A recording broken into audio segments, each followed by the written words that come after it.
लम्हे लम्हे की सियासत पे नजर रखते हैं, हमसे दीवाने भी दुनिया की खबर रखते हैं। इतने नादां भी नहीं हम कि भटक कर रह जाएं, कोई मंजिल ना सही राह गुजर रखते हैं।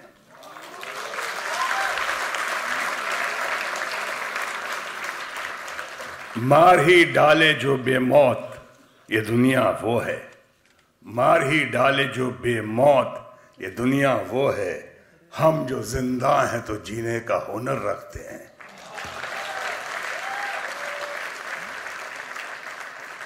इस कदर हमसे तगाफुल भी न बरतो साहिब, हम भी कुछ अपनी दुआओं में असर रखते हैं।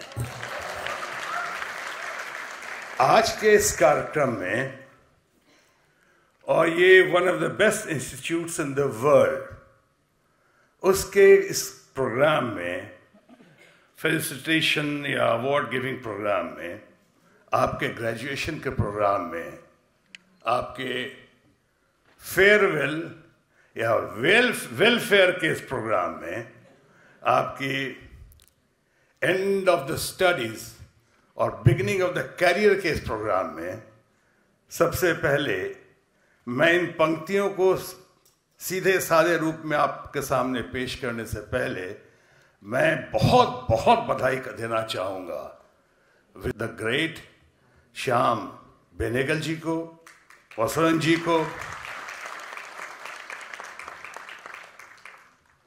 चीना घई से लेके रवि गुप्ता जी से लेके इंस्टीट्यूट्स के जितने स्टूडेंट्स हैं और जितने प्रोफेसर्स हैं, जितने टीचर्स हैं और जितने ट्रेनर्स हैं, उनके साथ साथ हमारे बहुत ही बेहतरीन दोस्त, या आज अगर कहूं कि पूरे हिंदुस्तान में या फिल्म इंडस्ट्री में, फिल्मों में, उससे बढ़िया दोस्त मेरा कोई नहीं हो सकता है, जिस मुझसे भले ही सीनियर हो इंस्टीट्यूट में, लेकिन इनके ग्रोथ को मैंने देखा है, उन्होंने देखा है, लेकिन उनके ग्रोथ को मैंने भी देखा है।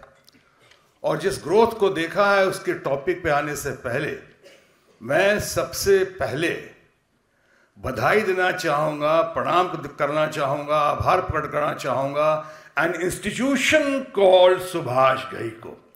सुभाष घई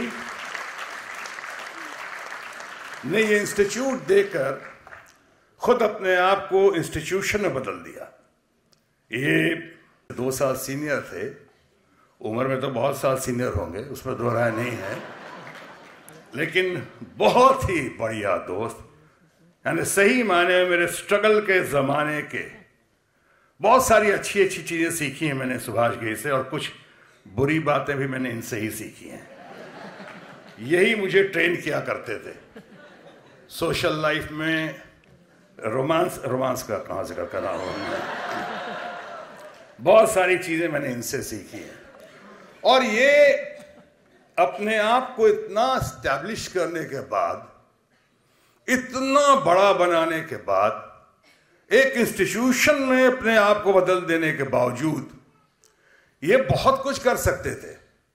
ये राशन की दुकान भी खोल सकते थे, आइसक्रीम की फैक्ट्री भी खोल सकते थे, बड़े बड़े कॉर्पोरेट हाउसेज चलाते हुए क्या क्या नहीं कर सकते थे ये।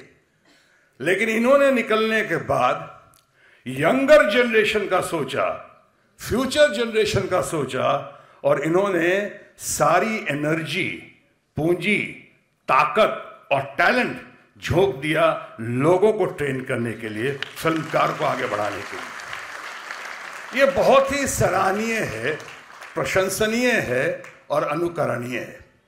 सही मायनों में सुभाष घई एक रोल मॉडल बनकर सामने उभर कर आए। Thank you very much for being with us, and it was a wonderful evening.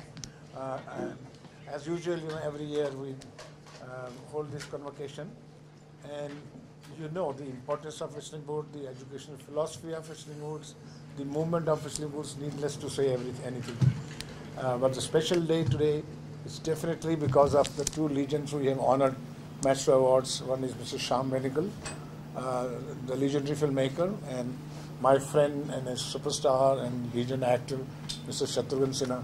And I know that you would like to talk to him more than me. No, this is your occasion.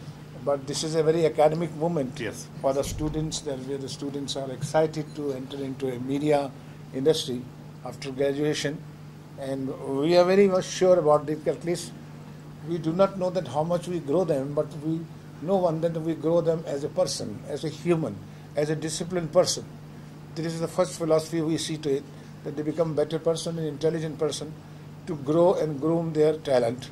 Because 2 साल में 3 साल में कुछ नहीं होता है ज़िंदगी में, हमको 15-15 साल लगे समझने के लिए कि आगे काम कैसे करना है. You see, and I'm very thankful to Mr. Sinha, you are here, and thank you, Meghnad, for taking forward this Whistling Wood in such a brilliant manner and with such a discipline. And I'm proud of my daughter, I would say. And any question, please do ask. Sir, film institute है, फिल्मों की बात कर रहे हैं. फिल्मों उस दौर में और इस टाइम में जो अब सिखा रहे हैं आप बच्चों को, क्या कुछ बदलाव आए हैं फिल्म इंडस्ट्री में, फिल्मों में? You see, the knowledge and information have grown beyond limit. What we had knowledge in 80s, 90s or 70s, you see, we have books, other teachers, other elders to teach us. But today, younger children, we see that they already are full of knowledge and information through the net, the social media. So this is total different generation. But what we share with them, ki children, you have a knowledge, you have information. What you don't have is an experience. So we share as a mentor our experience. We share our experience to them. You know how you have to go towards the goal, and how you should groom yourself, your talent or your wisdom and your other qualities more than the knowledge and information. Because अभी तो knowledge information का competition common हो गया with all those generation in numbers over there. So what we try to groom them as an artist, as a technician. That is our philosophy. Shatrughan sir, आपसे सवाल है. जैसे आज आप न्यू टैलेंट से मिले हैं बहुत सारे लोगों से, और आज जो है बहुत ज़्यादा टफ होता है, एक बहुत बड़ा कंपटीशन है न्यू कमर्स के लिए, तो आप क्या सोच रहे हैं उस पर? नहीं, कंपटीशन तो है, कंपटीशन दिनों दिन बढ़ता जाएगा, और उसमें जब वन गोइंग की वजह से कंफर्ट लेवल होगा वो आगे बढ़ेगा. लेकिन आजकल बहुत कम मौके होते हैं जो न्यू कमर्स को मिलते हैं, कि ज़्यादातर कि जो इंडस्ट्री के अंदर से ही जो टैलेंट आता है वो बहुत ही आसानी से उन्हें मौके मिल जाते हैं. ये कहने की बात है, ये पहले भी होता था, आज भी हो रहा है, आगे भी होगा. अगर जो अल्टीमेटली किसी का टिकना, किसी का ठहरना, किसी का आगे बढ़ना पूरे देश की जनता के ऊपर निर्भर करेगा, न ऑडियंस के ऊपर. कटिंग अक्रॉस द स्टेट्स, सिर्फ बिहार से और यूपी से होने से नहीं काम चलेगा. पूरे देश के लोगों को अगर पसंद आएगा. आपने कितने स्टार सन्स को, फिल्म मेकर सन्स को देखा है जो आए हैं, बहुत अच्छा किया है, और कई लोगों ने अच्छा नहीं भी किया है जो आए और उसके बाद फ्राइडे नाइट के बाद गायब भी हो गए. अल्टीमेटली उसको फ्राइडे नाइट के बाद जो है वो ऑडियंस ही उसका फैसला करती है. इसलिए अगर बुरा नहीं है, अगर हमारे घर से हमारे बच्चे अगर आ रहे हैं इसमें, जिनके अंदर एप्टीट्यूड है, टैलेंट है, तो उनको रोकने का हमारा कोई हक नहीं बनता है. पर इसका मतलब ये नहीं कि जो बाहर से अच्छे लड़के आ रहे हैं हम उनके कॉस्ट पे, उनकी कीमत पे ऐसा कर रहे हैं. ऐसा नहीं है. बाहर के भी साथ आते हैं, हमारे घर के भी आते हैं, लेकिन वो मेहनत करके उनका टैलेंट क्या है, उनके अंदर जुनून क्या है, पैशन क्या है, वो रिजल्ट क्या दे रहे हैं, और वो ऑडियंस कैसे एक्सेप्ट कर रही है, इन सारी चीज़ों को मिला कर चल रहा है और चलता रहेगा. सर, जो जैसे कह रहे थे कि मतलब फिल्म इंडस्ट्री के लोगों को अवसर ज़्यादा मिल जाते हैं, इसी विषय को आजकल हास परिहास के रूप में लोग करने लगते हैं, वो ठीक मानते हैं आप? जैसे कभी अवार्ड फंक्शन में हमने देखा कि लोग उस चीज़ को लेके हास परिहास करें. Do you find this? किस चीज़ को लेके? क्या कहते हैं शब्द? नेपोटिज्म. हाँ, देखिए मैं आपको ये बात बिल्कुल बता दूं कि ये 2 बंदे तो आपके सामने बैठे हैं 40 साल से, जो किसी भी फिल्म फैमिली के नहीं थे. ये फिल्म इंडस्ट्री में सबसे खूबसूरत बात यह है कि इसमें जात पात, धर्म, परिवार कुछ नहीं है, सिर्फ टैलेंट का कंपटीशन है. उनके भी बच्चे जो हैं बहुत टैलेंटेड हैं तो आ जाते हैं, अगर नहीं है तो रह जाते हैं. और देश के भी जितने बच्चे हैं टैलेंटेड हैं वो आ जाते हैं, चाहे दिल्ली से हों या पटना से हों या उधर से हों. कंपटीशन जो है, इस सबसे खूबसूरती फिल्म इंडस्ट्री की यही है कि इसमें कुछ भी नहीं चलता है सिवाय टैलेंट के और मेरिट्स के. मैं भी एक बात ऐड करना चाहूँगी कि जब हमने व्हिस्लिंग वुड्स का सोचा, एक विजन बनाया कि व्हिस्लिंग वुड्स खोलना क्यों है हमें, तो तब पापा ने यही कहा था कि जब मैं आया था व्हिस्लिंग बॉम्बे में, मुंबई में कोई प्लेटफॉर्म नहीं था हमारे जैसे लोगों के लिए। तो व्हिस्लिंग वुड्स का आना एक बहुत बड़ी बात है, एक बहुत बड़ी स्टेटमेंट है, क्योंकि हम उन बच्चों को भी प्लेटफॉर्म दे रहे हैं, उन बच्चों को भी जो आप गॉड फादर कहते हैं इंडस्ट्री में, उनको व्हिस्लिंग वुड्स का प्लेटफॉर्म मिल रहा है जिससे वो आगे बढ़ सकते हैं। तो हमारे बहुत सारे स्टूडेंट्स बहुत अच्छा कर रहे हैं और बड़े बड़े कंपनीज के साथ काम कर रहे हैं, उनको चांसेस मिल रहे हैं और सब साथ में मिलकर काम कर रहे हैं। तो मुझे ऐसा लगता नहीं है कि ऐसा कुछ बहुत ज़्यादा है, बढ़ाया जा रहा है। But I feel Whistling Woods का एक एडवांटेज ये है कि हम उन बच्चों को प्लेटफॉर्म दे सकते हैं जिनका कोई फिल्म कनेक्शन नहीं और है, इंडस्ट्री से कनेक्ट रहता है उनको। जी। Whole industry come here and teach them. तो फिल्म इंडस्ट्री के जितने भी वेटरन हैं, एक्सपर्ट्स हैं, और बच्चों का कनेक्ट में ही सीख लेते हैं अपने माँ बाप से एक अच्छी बातें, अच्छे गुण। ये उनके पास प्लस पॉइंट तो ज़रूर है, लेकिन आखिर में जो ठहरते हैं वो कंपटीशन में ही ठहरते हैं। अपॉर्चुनिटीज़ उनको जल्दी मिल सकती हैं, लेकिन फाइनली कौन ठहरता है वो तो कंपटीशन है, मेरिट है। इनकी बात को, तुम्हारी बात को, इनकी बात को अगर समअप कर सकूं एक दो सेंटेंस में, तो यहाँ पे कलर ऑफ सक्सेस एक्सेप्टेबल है बिल्कुल, और स्मेल ऑफ फेलियर चाहे कहीं से भी आए, किसी क्वार्टर है, जो आदमी फेलियर है, सो कॉल्ड फेलियर, उसका एक्सेप्टेंस नहीं है। कलर ऑफ सक्सेस चाहे जहाँ से आ जाए, तिब्बत से आ जाए कि आपको टिम्बकटू से आ जाए, कि डैनी डेंजोम्पा आएंगे, मिठुन चक्रवर्ती आएंगे, शत्रुघ्न सिन्हा है कि अमिताभ बच्चन है, अगर इनकी कहानी में सक्सेस लगता है तो परिवार से आए कि परिवार, हालांकि हम लोग परिवार से नहीं आए हैं कोई, लेकिन आए हैं नहीं आए वो मैटर नहीं करता। अंततः टैलेंट बोलता है, जो कह रहे हैं टैलेंट। सर एक सवाल मैं पूछना चाहूँगी, मैं जानना चाहूँगी कि आज के वक्त में डिजिटल वर्ल्ड है और सोशल नेटवर्किंग साइट्स पे ट्रोलिंग बहुत होती है, किस तरीके से आप इसको देखते हैं? आज ही इरफान पठान ने अपनी वाइफ के साथ अपनी पिक्चर डाली थी जिसको काफी लोगों ने ट्रोल किया ये कह के कि गैर इस्लामिक है। क्या अपनी पिक्चर्स डालना या अपनी फ्रीडम ऑफ एक्सप्रेशन जिसे हम कहते हैं उस पर रोक लगाना किस हद तक सही या गलत? सोशल नेटवर्क देखिए, सामाजिक बर्ताव को, व्यवहार को पर टिप्पणी हम नहीं कर सकते, क्योंकि ये देश 125 करोड़ का देश है और विभिन्न लोग, जातियाँ, धर्म, रीति रिवाज, अपने इंडिविजुअल्स लेवल हैं, स्टाइल हैं, एक्सप्रेशंस के, इंटरेक्शन के। आप हर एक पर टिप्पणी करने लगेंगे तो आप खुद भी अपने आप को ग्रोथ नहीं कर सकेंगे। तो बेहतर है कि हम हर एक को अलग तरीके से जीने दें और हम खुद जितने सुंदर से तरीके से जी सकते हैं वो जिएं। टिप्पणी करना कोई एक अच्छी बात नहीं। सर आप कुछ कहना चाहेंगे? नहीं, ठीक कहा सुभाष घे ने, जो कहा बिल्कुल ठीक कहा, जियो और जीने दो जी।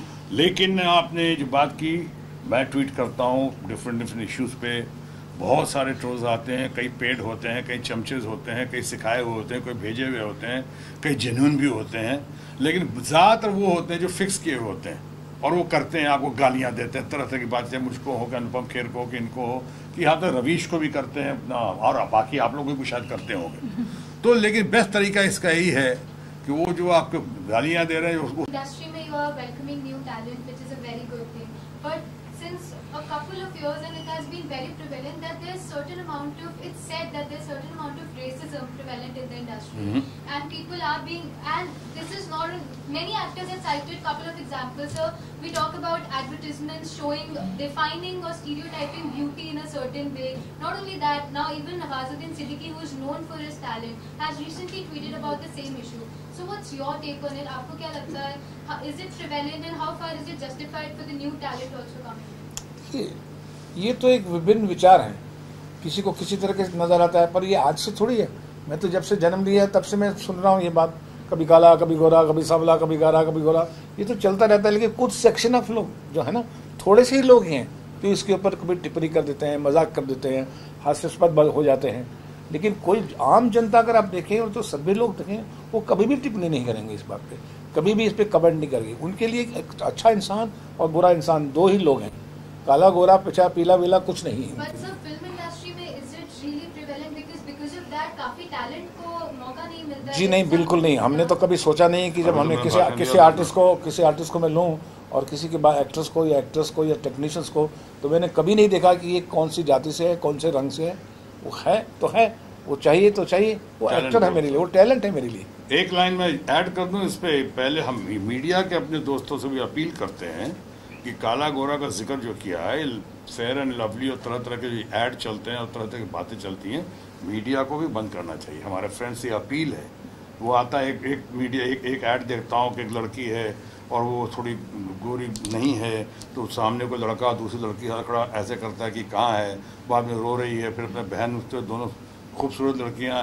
अब इस तरह का ऐड नहीं आना चाहिए, ये आप डिमोरलाइज करता है, ये गलत संदेश देता है। इसे उसको मीडिया से भी अपील करते हैं, ऐसा मत कीजिए। और फिल्मों में जैसे सुभाष जी ने कहा, बिल्कुल ठीक कहा, यहाँ पे अगर आप अच्छा कर रहे हैं तो आप नसरुद्दीन शाह भी चलेंगे, ओम पुरी भी चलेंगे, शत्रुघ्न सिन्हा भी चलेंगे, अमिताभ बच्चन भी चलेंगे। मैं तो अमिताभ बच्चन के स्ट्रगल डेज का दोस्त हूँ, हम लोग सब हैं। हम देखते थे तो क्या क्या कहते थे उनके बारे में, या मेरे बारे में क्या क्या कहते थे। डैनी डेंजोम्पा भी चलेगा, अगर आपका टैलेंट है, और जो हमने कहा कलर ऑफ सक्सेस है, तो सब आपको सर आंखों में बिठाएंगे।